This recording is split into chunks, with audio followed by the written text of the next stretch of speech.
பாலாஜி, வெற்றி தமிழகம் என்ற உள்ளடக்கத்தின் அடிப்படையில் முதலமைச்சர் விஜய் தலைமையில் முதல் அமைச்சரவை கூட்டம் இப்போது தலைமைச் செயலகத்தில் தொடங்கி இருக்கிறது. தமிழக வெற்றி கழகம் ஆட்சி அமைத்த சூழ்நிலையில் முதலமைச்சர் விஜய் தலைமையிலான இந்த முதல் கூட்டத்தில் என்னென்ன முக்கிய முடிவுகள் எடுக்கப்பட போகிறது என்ற எதிர்பார்ப்பு தமிழகம் முழுவதும் எழுந்திருக்கிறது. பரந்தூர் விமான நிலைய விரிவாக்க திட்டம் நிறுத்தி வைக்கப்பட்டுள்ள சூழ்நிலையில் அடுத்த கட்டமாக என்ன நடவடிக்கைகளை எடுப்பது என்பது குறித்து இந்த அமைச்சரவை கூட்டத்தில் முக்கிய முடிவு எடுக்கப்பட போகிறது. மற்றொன்று, கடந்த ஆட்சியில் ஏற்பட்ட ஊழல் மற்றும் பல்வேறு விதமான குற்றச்சாட்டுகள் தொடர்பாக வெள்ளை அறிக்கை வெளியிடப்படும் என்று ஏற்கனவே அறிவிக்கப்பட்டிருந்தது. அதன் அடிப்படையில் இந்த அமைச்சரவை கூட்டத்தில் வெள்ளை அறிக்கை வெளியிடப்படுவதற்கு தொடர்பாகவும் மிக முக்கியமான முடிவு எடுக்கப்படும் என எதிர்பார்க்கப்படுகிறது. இது தவிர அடுத்த வாரம் ஆளுநர் உரையுடன் சட்டப்பேரவை கூட்டத்தொடர் தொடங்க இருக்கிறது.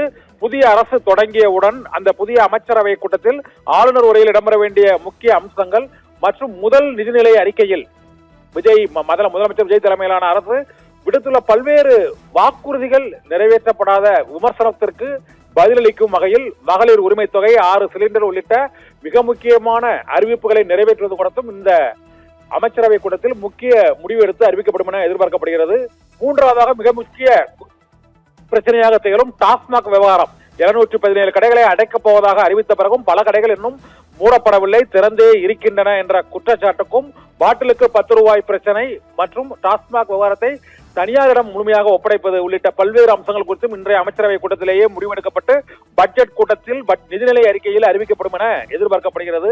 இது தவிர பல்வேறு பயிர்க்கடன் தள்ளுபடி தொடர்பாக விவசாயிகள் போராட்டம் நடத்தி வரக்கூடிய சூழ்நிலையில் விவசாயிகளின் பிரச்சனைகளுக்கு என்ன தீர்வு காண்பது, அந்த பயிர்க்கடனை உயர்த்தி வழங்கலாமா, பயிர்க்கடன் தள்ளுபடியை எவ்வாறு முழுமையாக ரத்து செய்வது என்பது உள்ளிட்ட பல்வேறு அம்சங்கள் குறித்தும், தொழில் முதலீடுகளை மேலும் அதிகரிப்பது குறித்தும் நேற்று முன்தினமும் 2 தொழில் முதலீட்டு புரிந்துணர்வு ஒப்பந்தங்கள் மேற்கொள்ளப்பட்ட நிலையில் மேலும் புதிய முதலீடுகளை ஈர்ப்பது குறித்தும் இன்றைய கூட்டத்தில் விவாதிக்கப்படும் என எதிர்பார்க்கப்படுகிறது.